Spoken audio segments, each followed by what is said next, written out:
तो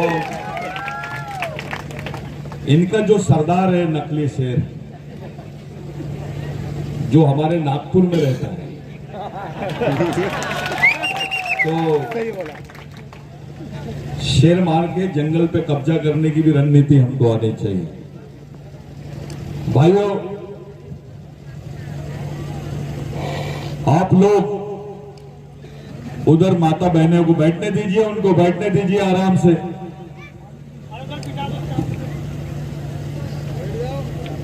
जितने भी हमारे दोस्त भाई जिनको मां मानव भगवान टंटा भील के विचारों पर विश्वास है, वो थोड़ा नजदीक आ जाओ, उधर दूर मत खड़े रहो। समाज के नजदीक रहोगे तो तुमको फायदा होगा, समाज से दूर जाओगे तो कुत्ते की मौत मारे जाओगे।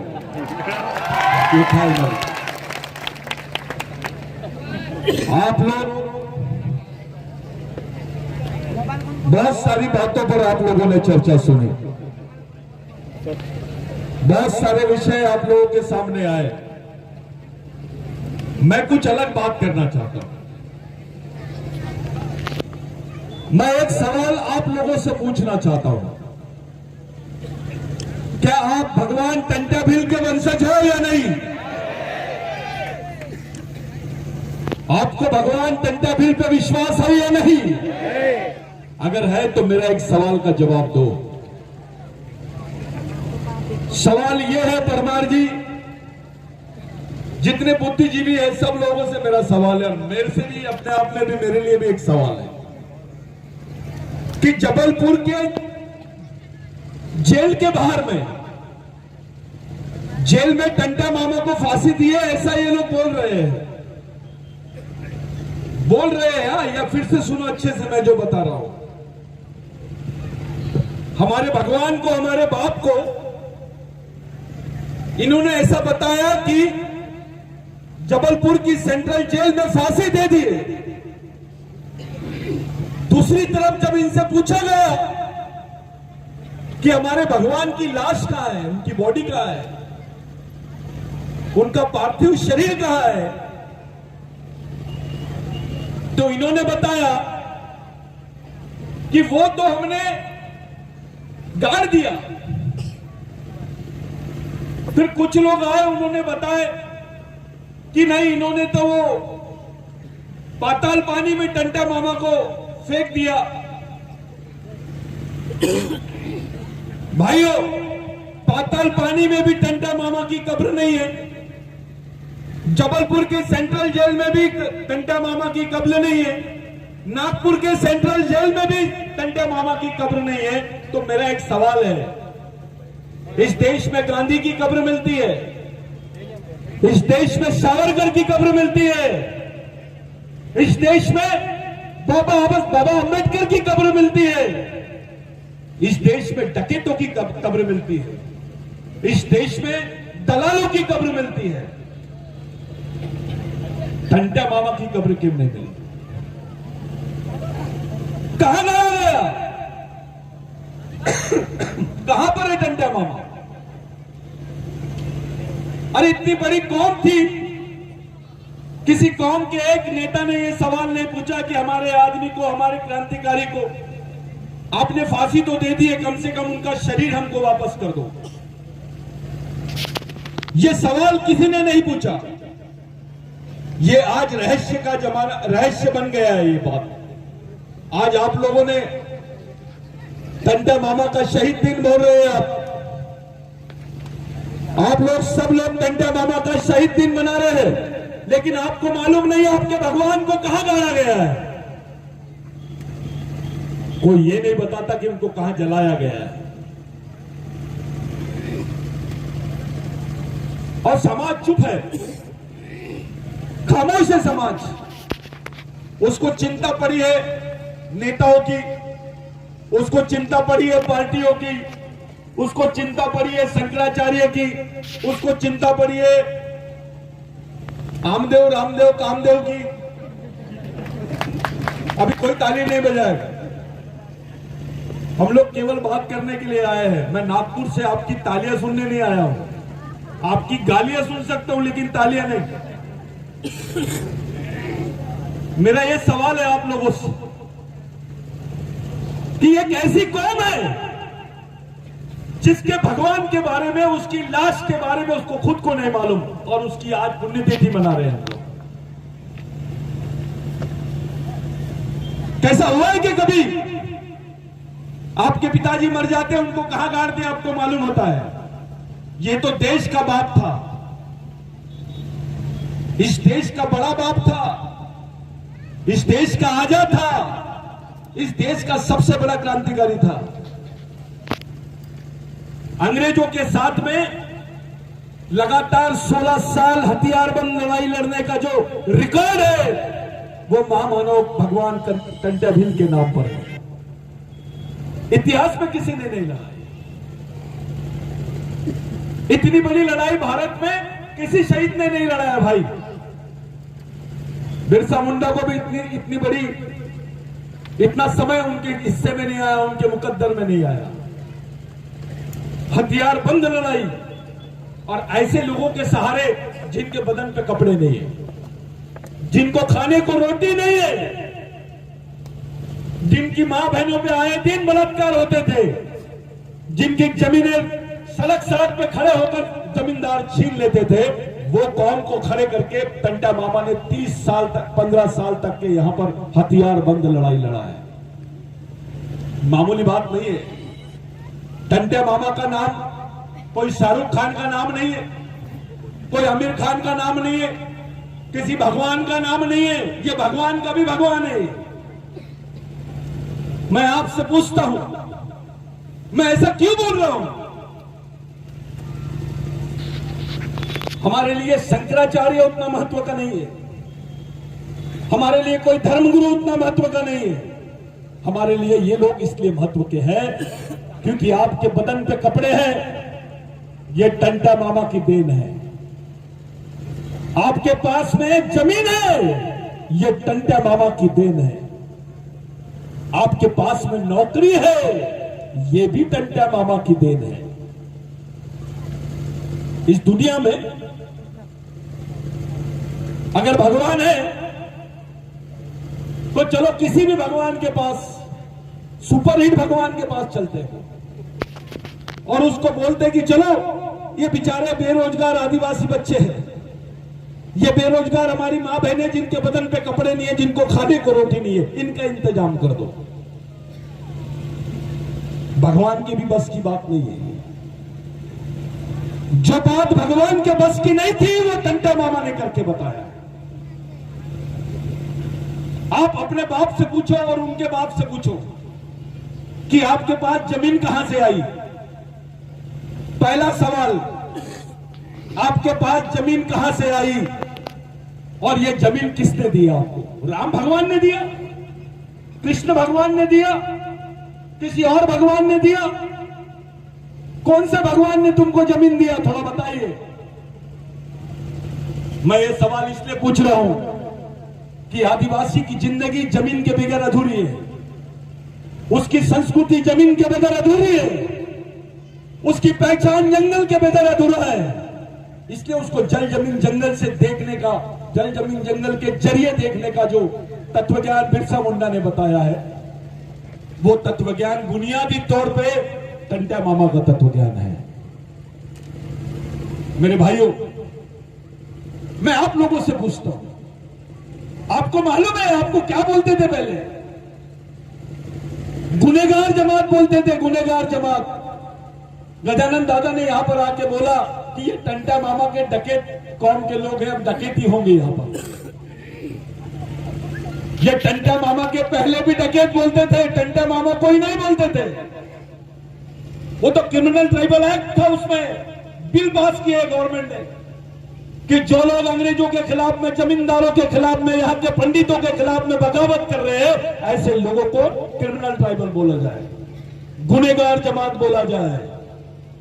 पूरे विश्व के आदिवासियों के इतिहास में ऐसा पन्ना कहीं नहीं मिलता है जहां पे ऐसा लिखा गया हो कि ये क्रिमिनल ट्राइब है, इसको मार दो, इसको मारने के बाद उसकी सजा नहीं होगी। इसको देखते थे गोली मारने की बात थी परमार दादा, याद रखो।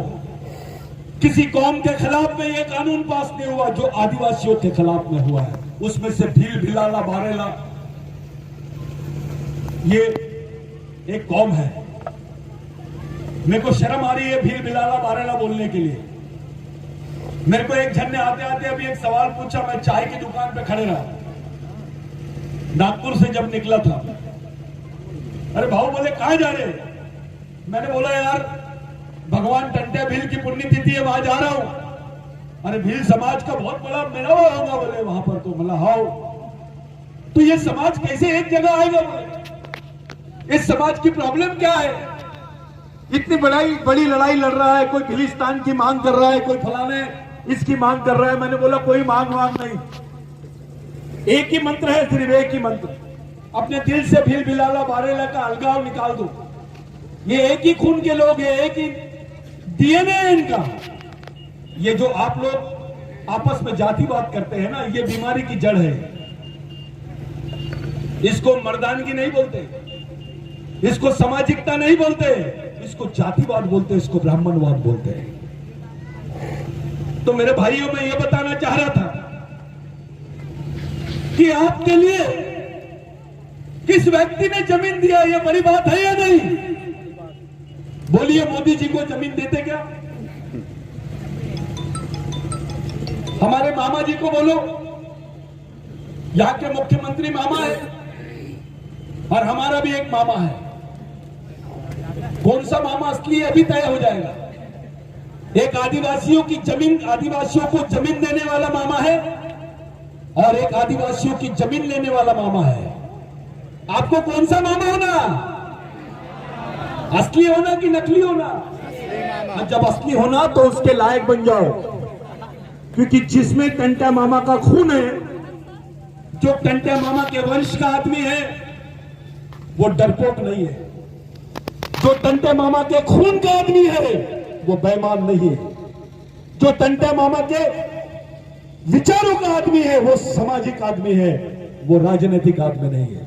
आप किसी भी पार्टी में रहो, पहले तो आपका समाज है। आपको किसी ने पूछा पार्टी बड़ी कि समाज, क्या जवाब दोगे आप? समाज। तो वो समाज है कहां? किस हाल में है? आधे इधर भग रहे, टंट्या मामा के लगते जिगर आधे इधर आधे उधर। ये कार्यक्रम नहीं होगा। अरे आप किस आदमी की औलाद है भाई? पूरे देश के लोग आज पूरी कौम की तरफ देख रहे हैं, भीलों की तरफ देख रहे हैं, भील वंश के लोगों की तरफ देख रहे हैं। आप समझ लीजिए, भगवान टंट्या भील से महामानव क्रांति सूर्य भगवान बिरसा मुंडा ने प्रेरणा लिया। टंट्या भील से बाबूराव शेरमाके ने प्रेरणा लिया। टंट्या भील से राघोजी भांगरे ने प्रेरणा लिया। सभी ने टंट्या भील से प्रेरणा ली। आपसे पूछता हूं, अगर सब लोग टंट्या भील से प्रेरणा लेते हैं तो उसके वंश के लोगों से भी प्रेरणा लेना चाहिए कि नहीं? तो हमने कौन सा आंदोलन चला है टंट्या भील का, बताइए।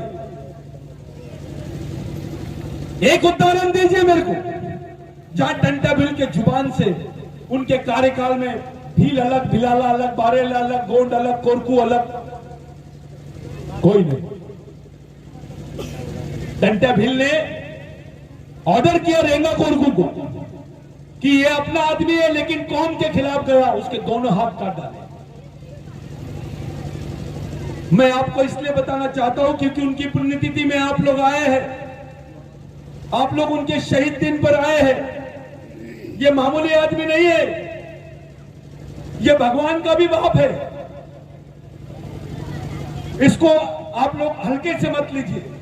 आपके जीवन में जो दुख है, जो तकलीफ है, समाज में जो एकता नहीं है, लोग हमारा जो शोषण कर रहे हैं, लोग हमारी मां बहनों की इज्जत इसलिए लूट रहे हैं क्योंकि हमने टंट्या मामा के विचारों को छोड़ दिया। अगर हम टंट्या मामा के विचारों को चलते तो किसी की औकात नहीं है हमारी मां बहनों की तरफ उंगली दिखाने की। ये वो नाम है जिस नाम के लिए आप लोग यहां पर आए। मेरे भाइयों, मेरा पहला सवाल आप अपने दिमाग में रखे जाना कि आखिर टंटा मामा को गायब कहां किया गया, कहां रखा गया टंटा मामा को, और क्या कारण था कि टंटा मामा की बॉडी को गायब किया गया। इसको खोजो, इस पर समझो, इस पर बात करो। टंटा मामा को गुंडा बोला गया, टंटा मामा को डकैत बोला गया, टंटा मामा को लुटेरा बोला गया। ये कैसा लुटेरा है यार कि अमीरों को लूट के गरीबों को बांटता है। ये लुटेरा है जो गरीबों की जमीन उसको वापस दिलाता है, वो लुटेरा है जो किसी गरीब को उसके मजबूरी के लिए, उसके काम के लिए, उसके शादी के लिए, उसके पढ़ाई के लिए, उसके जीने के लिए उसको साधन देता है, वो डकैत है। ये साले टंटा मामा को बदनाम करने की चाल है। ये जानते थे कि इस जमीन का सच्चा भगवान टंटा मामा है, ये जानते थे, और आज भी वही कोशिश चल रही है। टंटा मामा को गुजर गए कितने साल हो गए आज, कितने साल हो गए, 150 साल से भी ज्यादा, कितने 131 साल बाद हमको अपना भगवान याद आया है। अपने बाप को पूछ रहे हैं, 131 साल बाद हमको समझ में आ रहा है हम किसकी औलाद है। लोग टंटा मामा को फोटो लगाने के लिए डरते थे, अरे मेरे को डकैत बोलेगा, और ये अधिकतर पढ़े लिखे लोग करते थे। मैंने पढ़े लिखे लोगों को बताना पड़ा कि भैया अबे पहले एक एक्ट था, उस एक्ट का नाम था हेरिडिटरी एक्ट। गुनहगार का बच्चा गुनहगार, क्रिमिनल ट्राइब का बच्चा क्रिमिनल ट्राइब, ये एक्ट था। तुम्हारा नाम क्रिमिनल ट्राइब में था, यानी तुमको गुनहगार, पैदाइशी गुनहगार थे हम, और जैसा बच्चा पैदा होता था तो समझ लेने का कि वो गुनहगार है। तो साथियों, गवर्नमेंट सर्विस में अगर आपके ऊपर कोई केस है तो नौकरी लगती क्या? हाँ या नहीं बोलो? नहीं। इसलिए आदिवासियों को उस वक्त ढीलों को, बिलाला को, बारेला को, पावरा को, कोरकू को, गोंड को नौकरियां नहीं मिलती थी, क्योंकि उनको क्रिमिनल ट्राइब बोला गया था। सरकारी नौकरी में उनको भागीदारी नहीं थी। साथियों,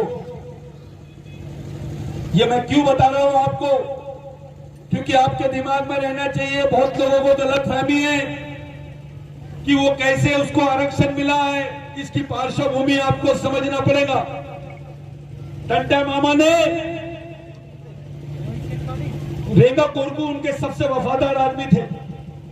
रेंगा कोरकू गए टंटा मामा के पास कि भगवान, पूरे टंटा मामा के जितने सैनिक थे वो उनको भगवान बोलते थे, और टंटा मामा अपने सैनिकों को मालिक बोलते थे। मालिक ये बहुत बड़ा वर्ड होता है। टंटा मामा अपनी कौम को मालिक बोलते थे, मैं बताऊंगा। पहले ये बात समझ लीजिए, जब रेखा कोरकू ने बोला कि भगवान अपने को यहां पर गवर्नमेंट सर्विस नहीं मिलेगी, होलकर के जमाने की बात कर रहा हूं मैं, जब अंग्रेजों का और होलकर साम्राज्य का, राज्य का यहां पे राज चलता था, अपने को गवर्नमेंट सर्विस नहीं मिलेगी, सरकार में नौकरियां नहीं मिलेगी, क्योंकि अपने आगे गुनाहगार लिखा हुआ है।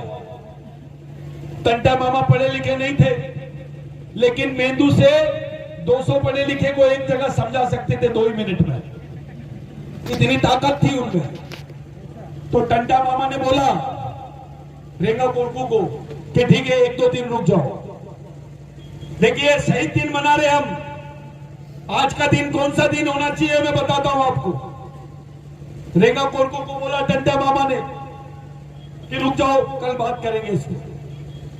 दूसरे दिन टंटा मामा के पास रेंगा कोरकू गए।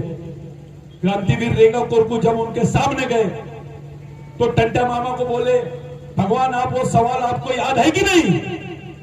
तो टंटा मामा ने बोला, यस मेरे को याद है, क्या किया जाए? टंटा मामा ने बोले, जाओ अंग्रेजों को बोल दो कि जिस टंटा भील को आपने 17 साल से पकड़ नहीं पाया, उसको पकड़ने का एक ही तरीका है कि ये जो आपकी पुलिस फोर्स है, ये जो पुलिस की सेना है, इसमें आदिवासियों को भर्ती कराओ। पहले समझ लो मैं क्या बोलना चाह रहा हूं। जिस आदमी को आपने याद किया, उसने अपने जान की कुर्बानी दिया है, उसमें तुम्हारी रोटी में उसका खून शामिल है, तुम्हारी रोजी में उसका खून शामिल है, तुम्हारे कपड़ों पे अभी भी उसके दाग है, तुम्हारी मां बहनों के माथे पे अभी भी टंटा मामा का सिक्का है। टंटा मामा ने बोला जाओ बोल दो कि जितने भील बिलाला बारेला पावरा गोरकू है, गोड है, इनको पुलिस में भर्ती कर दो। उस वक्त 1300 सैनिकों को पुलिस में भर्ती किया अंग्रेजों ने। ये बात तो मान ली कि अगर टंटा मामा को पकड़ना है तो आदिवासी ही अफसर होना चाहिए, जैसे अभी सरकार कर रही है। गढ़चिरौली में, बस्तर में पुलिस वाला भी आदिवासी और नक्सलवादी भी आदिवासी। गोली किधर से भी चलेगी, मरेगा कौन? यही रणनीति उस वक्त आई। जब ये बात टंटा मामा ने बोला कि जाओ बोलो, तो अंग्रेज मान गए। पहली बार भारत के इतिहास में, पहली बार किसी गवर्नमेंट के महकमे में, किसी सरकारी नौकरी में यहां के भीलों को, बिलाला को, बारेला को, पावरा को, दाविद को नौकरी में लिया गया, कोरकू को लिया गया। ये डॉक्टर बाबा साहब अंबेडकर का प्रोविजन नहीं था, ये उसके पहले का प्रोविजन था जो डॉक्टर बाबा साहब अंबेडकर ने आगे बढ़ाया। बाबा साहब का मैं इतिहास बताना चाहूंगा 2 मिनट के लिए, लेकिन आपको यह मालूम होना चाहिए कि आपके जेब में, आपके बच्चों के हिस्से में, आपकी खून के हिस्से में नौकरी कहां से आई। उसके बाद से यहां के भील बिलाला बारेला को नौकरियों में स्थान मिला, आपको आरक्षण मिला, आज नौकरियों पर आप है। Criminal tribal bill automatically abolish हुआ है। इस देश के पार्लियामेंट में कोई प्रस्ताव पास नहीं हुआ, उसको इट हैज ऑटोमेटिकली एबॉलिश किया, उसको ऑटोमेटिक खत्म हुआ है। ये टंटा भील है जिसके लिए आप लोगों ने बैठा है। आप सोच सकते हो, एक हथियारबंद आदमी, एक अनपढ़ आदमी पूरे समाज को नौकरी दे दिया, पूरे समाज के लोगों को जमीनें दिया, जिसको आप लोग आज ये भील प्रदेश बोल रहे हो। दादा, भील प्रदेश में तमाम क्रांतिकारियों का बहुत बड़ा सहयोग है, लेकिन रेवेन्यू लैंड एक्विजिशन एक्ट में अगर सबसे ज्यादा किसी का योगदान है तो वो टंटा मामा का योगदान है। लेकिन क्या है, जिसका खाते हैं हम, जिसके वजह से नौकरी मिली है, जिसके वजह से मेरे बच्चों के पेट पे रोटी आई है, जिसके वजह से हमारी मां बहनों के बदन पे कपड़े आए हैं, उसी टंटा मामा को हम लोगों ने भुला दिया। हम समझ रहे नहीं कि वास्तविकता में उस नाम में कितना करंट है। मैं बहुत बहुत धन्यवाद देना चाहता हूं जिन लोगों ने भी इस पुतले को यहां पर बिठाया, जो 2 क्रांतिकारियों के, 3 क्रांतिकारियों के पुतले बिठाए, और खास करके भगवान टंटा भील का। आप उन तमाम आयोजक और नियोजन करने वाले लोगों के लिए जोरदार तालियां बजाएं। ये सच्चे नेता नहीं तो यहां तो मिनिस्टरों की फटती है टंटा मामा के नाम से। अबे खून का है तो लगा पीछे वोट, उनका पोस्टर लगा, फोटो लगा और बोल ये मेरा बाप है। यह डरने वाली बात नहीं होना, यह भगने वाली बात नहीं होना। टंटा मामा की बात वो आदमी कर ही नहीं सकता जो भागता है समाज से। टंटा मामा बहुत बड़ी चीज है भाई। टंटा मामा का इतना, यानी आदिवासियों का इस जमीन पर पहला भगवान मैं मान लूंगा टंटा मामा। वैसे तो हमारे लिए हर शहीद हमारा भगवान है, लेकिन बुनियादी रूप से जिस तरीके से हम भारत के इतिहास को देखते हैं, टंटा मामा का कोई तोड़ नहीं है। टंटा मामा को बहुत छोटा बताया गया है। मेरी आप लोगों से दरखास्त, ये पहलू पे आप लोग ध्यान दो। अब दूसरा पहलू पे आ जाता, मेन वाले, जिसपे आजकल बहुत चल रहा है, करंट टॉपिक। दादा ने बताया कि मध्य प्रदेश गवर्नमेंट आदिवासियों की जंगलों को बेच रही है। मैंने 5 साल पहले बताया था कि ये लोग लैंड बैंक बना रहे हैं। आरएसएस के साथ बैठकर इन्होंने मंत्रणा की है कि अब आदिवासियों के साथ साथ उनकी जमीनों को कैसा बेचा जाए, क्योंकि आदिवासियों का खून बेचा जा रहा है, आदिवासियों की किडनी बेची जा रही है, अब उनकी मां बहनें बेची जा रही है, अब आदिवासियों की जमीन उनको बिगर पूछे बेची जाएंगी। आप क्या कर लोगे? आपके नेता क्या उखाड़ देंगे? क्या है आपके पास में? आपका कौन सा संगठन है? सब तो व्हाट्सएप पे चल रहा है। अरे फोन पे प्यार नहीं होता भाई, और ना फोन पे लड़ाई होती है। जमीन पे आ, प्रैक्टिकल बताओ, जमीन पे कहां है हम? हमारे लोग संगठन भी चला रहे हैं तो व्हाट्सएप का बहुत ज्यादा सहारा लेते हैं। अरे अपने दुश्मन को बताता है क्या तू क्या कर रहा है? अरे लड़ने की एक अलग राजनीति होती है, उसकी अलग रणनीति होती है। वो रणनीति अपने दुश्मन को बताई नहीं जाती मेरे भाई। अपनी संगठन की शक्ति का प्रदर्शन मत करो, अपनी संगठन की शक्ति को छुपाओ। जितना छुपाओगे उतनी मजबूत बनेगी। अंडरग्राउंड काम करना शुरू करो, एक नए सिरे से शुरू करो। मैं ये बकबक बात वो मेरे को जमता नहीं। सीधी बात करो। किस बात की जरूरत है? हम देख रहे हैं हमारा नेता बीजेपी में भी रहेगा तो उसका सम्मान नहीं होता है, हमारा नेता कांग्रेस में भी रहता है तो उसका सम्मान नहीं होता है, हमारा नेता किसी भी पार्टी में रहता है तो उसका सम्मान नहीं होता। इसलिए नहीं होता क्योंकि उसके समाज का सम्मान नहीं होता है, इसलिए नहीं होता क्योंकि उसके समाज के शहीदों का सम्मान नहीं होता है।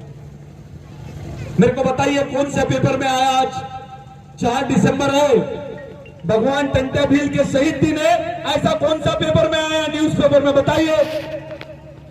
नहीं आया मैंने, हमारे में कोई नेशनल न्यूज पेपर में आया क्या? जम के बोलो नहीं। क्यों नहीं आया? आपका पेपर क्यों नहीं चलाते आप? आपको मना किसने किया? आप खुद का अखबार क्यों नहीं चलाते हो? आपके पास आपका अखबार नहीं है, आपके पास आपका मीडिया नहीं है, आपके पास आपके सुनने वाले लोग नहीं है, आपके पास आपके बोलने वाले लोग नहीं है, और सबसे बड़ी तकलीफ की बात है आपके पास आपके लिए लड़ने वाले लोग नहीं है। साथियों, यह मिशन की जरूरत है आज। जिस मिशन को टंटा मामा ने चलाया, जिस मिशन को बाबूराव शर्मा के ने चलाया, राघोजी बांगरे ने चलाया और महामानव क्रांति सूर्य भगवान बिरसा मुंडा ने चलाया, उसी मिशन को चलाने की जरूरत है। हमने दुकान लगा लिए, मैं ये संगठन का हूं, मैं वो संगठन का हूं, चलो इधर आ जाओ, मैं तुमको राष्ट्रीय अध्यक्ष बना देता हूं। किसको होना पद? मैं यही ऐलान करता हूं, किसको पद होना ले लिए। अबे राष्ट्रीय अध्यक्ष बनने से कुछ नहीं होता है। जमीन पे क्या है ये बता, तेरे मेंदू में क्या है ये बता, तेरे कपड़े कैसे है ये नहीं देखना है मेरे को। मिशन में तुम्हारे कपड़े, तेरी बॉडी कैसी है ये नहीं देखना है, तेरे दिमाग में कितनी ताकत है वो देखना है। कैसा है, समाज के लिए क्या कर सकते हैं हम, उसके लिए कैसे चला सकते हैं अपना मिशन, उस बारे में बात करो। इधर उधर की बात मत करो। आप ये पेड़ की डालियां काटने में बात मत करो, जड़ पे बात करो। मेरे भाइयों, ये लैंड बैंक केवल मध्य प्रदेश में नहीं बना है, ये लैंड बैंक छत्तीसगढ़ में बना है। अब समझ लो, ये लैंड बैंक महाराष्ट्र में भी बनने वाला है, ये लैंड बैंक झारखंड में भी बनने वाला है। और इसलिए जो फॉरेस्ट बिल है उसको अटका के रखे हैं। वो अटका के इसलिए रखे कि जो जमीन की दावेदारी वो लोग कर रहे हैं वो जमीन लैंड बैंक का हिस्सा है। अब समझ में आया ये बता रहे हैं कि हम शादी नहीं करने वाले, लेकिन बता दिए सगाई हो गई। यानी देखो दिमाग कैसा चल रहा है इनका। आपको पूछेंगे नहीं और आपकी जमीन का सौदा हो जाए। अरे अपनी मां, अपनी बहन और उससे बड़ी चीज अपनी जमीन, उसको भी आदिवासी अपनी मां समझता है। हमको पता भी नहीं चलेगा, हमारी जमीन का सौदा हो जाएगा और हम कुछ नहीं कर सकेंगे, क्योंकि हमारे में जज्बा नहीं रहेगा, हमारे में ताकत नहीं रहेगी, हमको कोई पूछेगा नहीं। दादा, मैं सब लोगों से रिक्वेस्ट करता हूं, एक बोलता है मेरे को गोंडवाना होना, गोंडवाना राज्य की बात करता है, एक भिलिस्तान की बात करता है, एक नॉर्थ ईस्ट की बात करता है, एक कोई और नागालैंड की बात कर रहा है। मैं इन बातों से सहमत नहीं हूं। मैं उनको खुला इन्विटेशन देता हूं, या तो मेरे को समझा दो या तो समझ लो। दूसरी चीज, पहली बात यह है कि आप लोगों के सामने पहला प्रश्न यह है मेरे भाई, कि आप अगर भाषावर प्रांत की बात करना चाहते हो तो मेरे को बताइए, तुम्हारी भाषा तो भारत की पहली भाषा है, सबसे पहली भाषा है, लेकिन भारत सरकार ने यूनाइटेड नेशंस में ऑक्सफोर्ड यूनिवर्सिटी में इस देश की पहली भाषा संस्कृत को डिक्लेयर कर दिया है, उसको मान्यता मिल गई है। अगर संस्कृत इस देश की पहली भाषा हो गई तो आदिवासी इस देश का पहला आदमी कैसे होगा भाई? थोड़ा सोचो। हमारे सामने केवल सांस्कृतिक प्रश्न नहीं है, सांस्कृतिक प्रश्न का जो आधार है वो तुम्हारी भाषा है, तुम्हारे रीति रिवाज है। आजकल चल रहा है एक जन सरना धर्म लेंगे, उधर चल रहा है गोंडी धर्म लेंगे, कोई मुंडा धर्म की बात कर रहा है, कोई भिल्ली धर्म की बात कर रहा है। ये बेवकूफी मत करो। अगर ये अलग अलग धर्म हो गए, जैसे आज मुंडा अलग है, भील अलग है, गोंड अलग है, वैसे ही जात धर्म के नाम पर भी हम अलग हो जाएंगे। समाज एक जगह आएगा कैसे? तो आपको धार्मिक कोड की बात नहीं करनी पड़ेगी, आपको सांस्कृतिक कोड की बात करनी पड़ेगी। क्योंकि भील की संस्कृति, पुंडा की संस्कृति, देश के किसी भी आदिवासियों की संस्कृति कैसी है? एक है। इतना ही नहीं, विश्व के आदिवासियों की संस्कृति भी एक है। भाइयों, मैं जाते जाते 2-3 बातें बोलना चाहता हूं। मेरी तबीयत थोड़ी ठीक नहीं है, लेकिन हमारे बॉस का ऑर्डर था आना है, तो कार्यकर्ताओं को दौड़ना पड़ता है कि जहां से ऊपर से ऑर्डर आया जाना है तो जाना है। मैं खड़े भी नहीं रह सकता हूं, और वो यकीन भी नहीं मानेंगे कि मैं खड़े नहीं रह सकता, और मैं भी चाहूंगा कि उनको यकीन ही ना हो कि मैं खड़े नहीं रह सकता। तो मेरा एक सवाल यह है, मैं जाते जाते एक बात आप लोगों के बीच में रखना चाहता हूं कि क्या ऐसी परिस्थिति को आप निर्माण कर सकते हो क्या कि अपने देश के आदिवासियों के लिए एक ही सांस्कृतिक कोड रहे? होना चाहिए कि नहीं? होना चाहिए। मैं इसलिए बोल रहा हूं कि भाइयों, इस भिलिस्तान एरिया में आरएसएस ने 5 लाख कैडर बनाए हैं। कितने? 5, जिसमें से 1 लाख आदिवासियों को उन्होंने प्रशिक्षित कर दिए। हाँ। अब सवाल खड़ा होता है, तुम्हारा ही भाई दुश्मन की सेना का सेनापति बन के तुम्हारे सामने खड़ा है, लड़ोगे किससे? हाँ। जो आदिवासी नहीं है उनके पास 1 लाख आदिवासियों का संगठन है, और जो आदिवासी है उनके पास 1000 लड़कों का भी प्रॉपर संगठन नहीं है। मेरे को मुंडी नहीं हो रहा। ऐसे 1 लाख लोग रहे उसका कोई वैल्यू नहीं है, लेकिन 10,000 लोग भी रहे, एक विचारों के रहे, मजबूत विचारों के रहे, उसकी जरूरत है। ये कारखाना कैसे बनाओगे उसके बारे में विचार करना छोड़ो, सोचो। ये मोबाइल में ऐसा, मैं ऐसा हूं, मैं वैसा हूं, मैं फलाना हूं, ये आदिवासी टाइगर, मैं काहे का टाइगर? अभी तो टाइगर को जहर दे के मार रहे हैं, गोली दे के, गोली खा के मार रहे हैं, टाइगर भूख से मर रहा है। लेकिन एक बात सच है, टाइगर जिंदा है। तो मैं ये बोल रहा हूं कि आप लोगों के दिमाग में ये बात डाल लीजिए, जब तक कि आप शिक्षण और प्रशिक्षण का कार्यक्रम नहीं चलाएंगे समाज खड़ा नहीं हो सकता है, और उसके लिए आपको मिशन की जरूरत है, और यही टंटा मामा का मिशन आपको चलाना है। आपकी आने वाली पीढ़ी को अगर जिंदा रखना है तो टंटा मामा के विचार ही आखिरी पर्याय है। मेरे भाइयों, आरक्षण नहीं रहेगा तो आप क्या करोगे बताइए? अब आरक्षण खत्म हो रहा है 13 जुलाई को। 13 जुलाई 2021 में इनके पास कोई पोस्ट ही नहीं रहेगी। पूछिए इनके पास में सरकारी पोस्ट नहीं है तो आरक्षण कैसे? समझ रहे हैं आप? सरकारी पोस्ट ही नहीं है तो आरक्षण कैसे होगा? वे आरक्षण पोस्ट के लिए है ना, नौकरी के लिए आरक्षण है ना। नौकरी नहीं है तो आरक्षण कैसे होगा? तो अपने लोगों को बेवकूफ बनाते हैं आरक्षण की बात कर। अबे बिगर गोली की बंदूक दे रहा है क्या? बंदूक दे रहा है, गोली नहीं है, मतलब क्या? उससे अच्छा तो डंडा है। अरे बंद हवाई जहाज से अच्छी चालू साइकिल है। हवाई जहाज है और बंद है, क्या मतलब है? लेकिन साइकिल है और चालू है तो हम पहुंच जाएंगे अपनी मंजिल तक। तो पहले ये समझ लो कि अब आरक्षण खत्म हो गया तो तुम क्या करोगे? अब तुम्हारी भाषा, तुम्हारी बोली की पहचान खत्म हो गई, तब क्या करोगे? तुम्हारे समाज का आदमी खत्म हो रहा है, उसका माइंड बदला जा रहा है, तो क्या करोगे? तुम्हारी आने वाली पीढ़ी तुम्हारे विचारों पे नहीं खड़ी हुई, तब क्या करोगे? और ये सरकार तुमको दबाने की कोशिश करे और भगाने की कोशिश करे यहां से, तो क्या करोगे? इन सब चीजों की तैयारी कैसे करोगे आप? इसका रास्ता कौन सा है? कौन से रास्ते से हमने अपने समाज को ले जाना है? उस दिशा में सोचना शुरू कर दो। मेरे भाइयों, मेरे को गर्व है ये बात बोलते हुए आपके बीच में। मैं आपके बीच में ये बात बोल रहा हूं।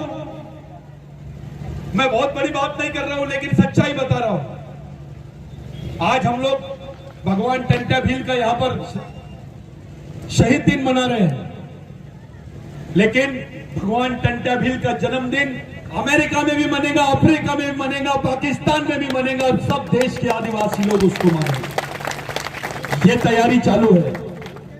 अब टंटा मामा को लेके जाना है दुनिया में, उनको बताना है असली शेर ये जिसके वजह से भारत बना। 1935 का जो एक्ट है, उस एक्ट की पहली फेज में जिसका प्रस्ताव था ब्रिटेन में, वहां पे पहले ब्रिटेन इडवन रॉक ने बोला था कि टंटा भील के देश की बात है। क्या बोला था? टंटा भील की देश की बात, यानी अंग्रेज मान गए थे कि ये देश किसका है। तो इस देश का मालिक कौन है? अगर आप मालिक हो तो मालिक जैसे रहो, गुलाम जैसे मत रहो।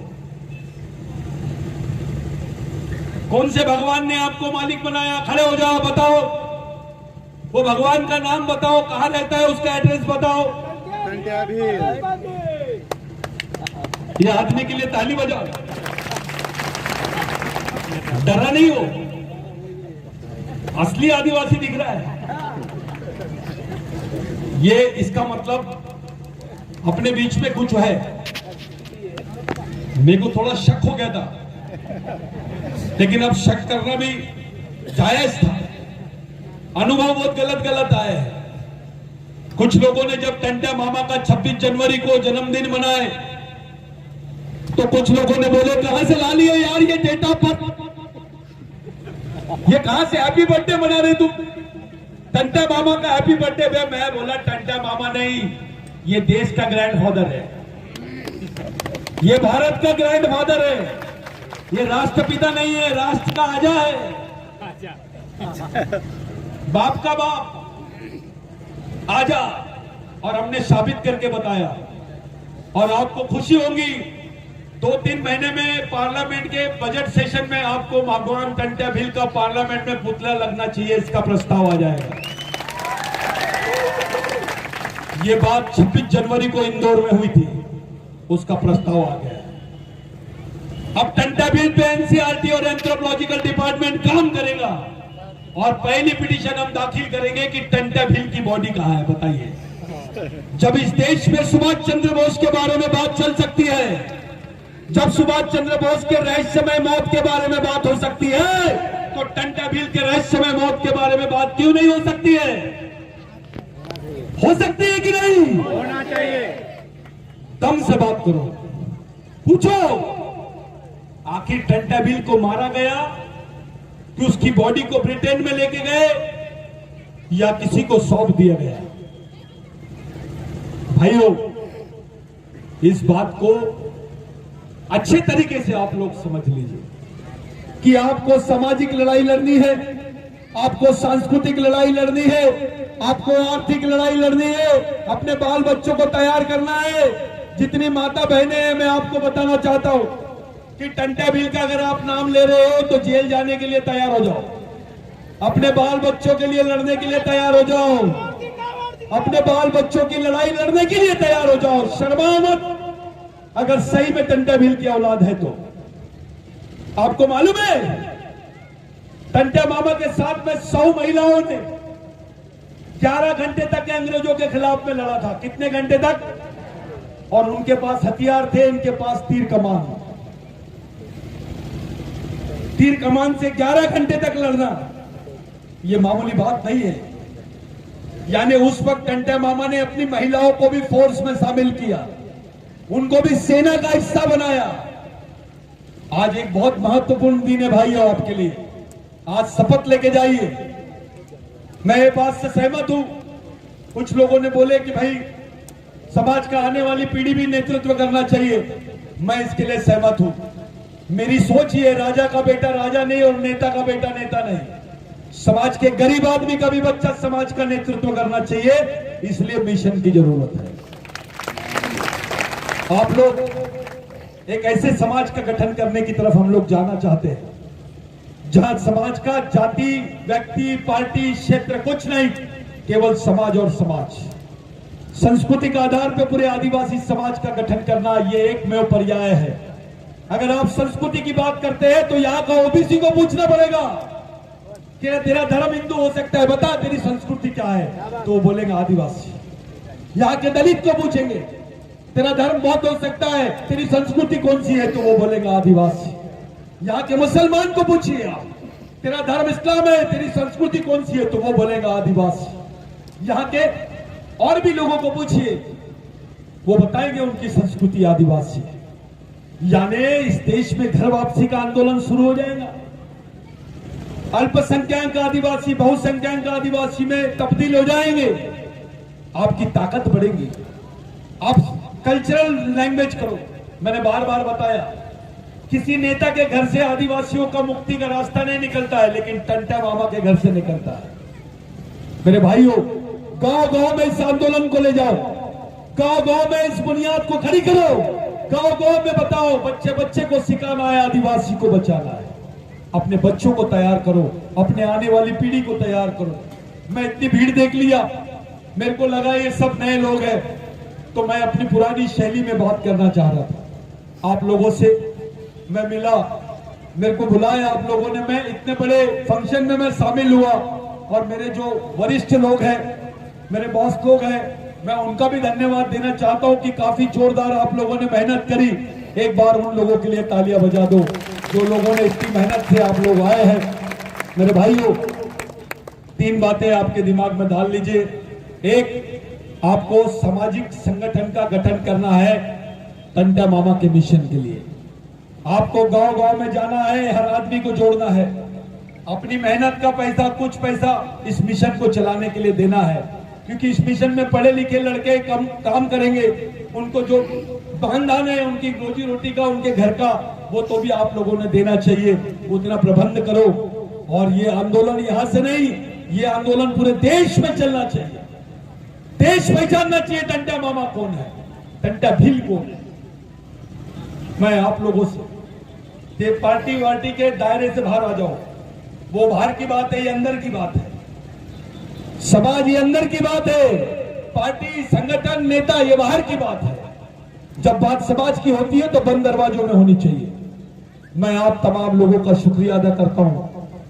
मेरे से ज्यादा मैं बोल नहीं पाऊंगा, खड़े नहीं रह पाता हूं, लेकिन ये नए लड़के जितने हैं, मैं उन लोगों को हाथ जोड़ के विनती करता हूं, बेटा सब लोगों से विनती करता हूं, अपने ब्रेन में ताकत पैदा करो, सोचना शुरू करो, एक अच्छी सोच लाओ। टंटा भील की आइडियोलॉजी क्या है ये बताओ। लोग चुप हो जाते जब हम टंटा भील के बारे में बात करते हैं। किसी दिन हम टंटा भील की आइडियोलॉजी के बारे में जब बात करेंगे तो रोंगटे खड़े हो जाएंगे, आंख से आंसू निकलते हैं। आप लोग एक ऐसे मिशन की तरफ जा रहे हो जहां जिंदगी कोई मायना नहीं रखती। मैं आपसे पूछता हूं, क्या आपके बाप ने आपके लिए जान दिया? क्या आपके भाई ने आपके लिए अपने आप को सूली पे लटकाया?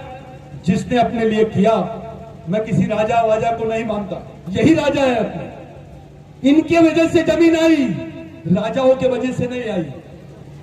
क्योंकि इस समाज के साथ तो हमेशा गद्दारी हुई, सरदार ही गद्दार था। अपना रियल सरदार टंटा मामा है, बिरसा मुंडा है, राघोजी भांगरे है, बाबूराव शर्मा के है और बाकी लोग हैं। मैं आप लोगों से विनती करता हूं, अरे कुर्सी का कोई झटका, तुम टेंशन मत लो। तो मैं एक बात बोल रहा हूं, जो नए पीढ़ी के लड़के हैं, आप लोग कैडर्स में, शिविर में बैठो। आप अपने दिमाग में मत डालो मैं ये संगठन का हूं, वो संगठन का हूं। ये दिमाग से निकाल दो मेरे भाइयों, अपने दिमाग से निकालो। संगठन छोड़ो, समाज छोड़ो। संगठन छोड़ो, समाज छोड़ो। ये अभियान टंटा मामा का कसम खा के आप लोगों को चलाना है। ये जमीन क्रांति जमीन बनना चाहिए। ये जमीन को, इस मीटिंग को सब लोगों ने याद करना चाहिए। यही मैं आप लोगों से बोलने के लिए नागपुर से यहां आया हूं। मैं उम्मीद करता हूं आप लोग इस बात को जरूर सुनेंगे, इस बात को जरूर, इसका आप लोग विश्लेषण करेंगे और इस पर काम से लगेंगे। कोई पर्याय नहीं है, ये फालतू की बातें हैं, ये फोकनार बातें हैं, ये ऐसा है, वो वैसा है, ये ऐसा कुछ नहीं होता। समाज को एक जगह लाओ, उसको तैयार करो, उसको ब्रेन से तैयार करो, उसको संगठित करो, एक प्रेशर बनाओ अपने लोगों का, एक सामाजिक दबाव बनाओ, ताकि कोई भी नेता रहे, बैठ बोले तो सो जाना चाहिए। क्या बोला मैंने?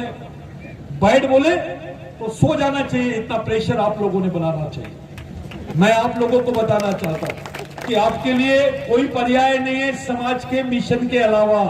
कोई दूसरी दुकान आपको बचा नहीं सकती, कोई दूसरी दुकान में आपका ट्रीटमेंट नहीं हो सकता, आपका राशन पानी नहीं मिल सकता। आपको मिशन चलाना ही पड़ेगा, दूसरा कोई पर्याय नहीं है। कोई भगवान भगवान शंकराचार्य भंकराचार्य कोई कुछ नहीं करते।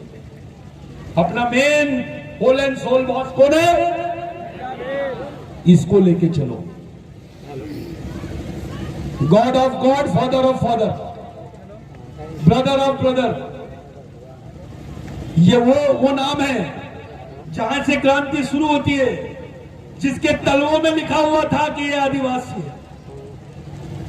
आपको शायद नहीं मालूम होगा, रेंगा कोरकू ने जेल में बोला कि साहब टंटा मामा ने अपने दोनों पैर पे गोदा के रखा है मालिक। इसलिए टंटा मामा का नारा है, सरकार देश की चालक है। थोड़ा जोर के बोलो, वहां तक आवाज आनी चाहिए। सरकार देश की चालक है, आदिवासी देश का मालिक है। सरकार देश की चालक है, आदिवासी देश का मालिक है। मैं जिंदाबाद सुनना चाहता हूं। क्रांतिवीर टंटा भील जिंदाबाद, जिंदाबाद जिंदाबाद, भगवान टंटा भील जिंदाबाद, जिंदाबाद जिंदाबाद, भगवान बिरसा मुंडा जिंदाबाद, जिंदाबाद जिंदाबाद। साथियों, अब उल्टा नारा देंगे। मैं बोलूंगा जो जमीन सरकारी है, आपको क्या बोलना है? जो जमीन सरकारी है, वो जमीन हमारी है, जो जमीन सरकारी है, वो जमीन हमारी है। ये नारा याद है, ये नारा भी लेके जाओ टंटा मामा। बच्चे बच्चे को सिखाना है, आदिवासी को बचाना है, बच्चे बच्चे को सिखाना है, आदिवासी को बचाना है। साथियों, किसी भी आंदोलन को, किसी भी महापुरुष के सम्मान में जब आप लोग देखते हैं तो उसके विचारों को देखो, उसके त्याग को देखो, उसके बलिदान को देखो और उसके विचारों पे चलने वाले मिशन को देखिए। यही मेरी आप लोगों से विनती है। जय आदिवासी। जय आदिवासी।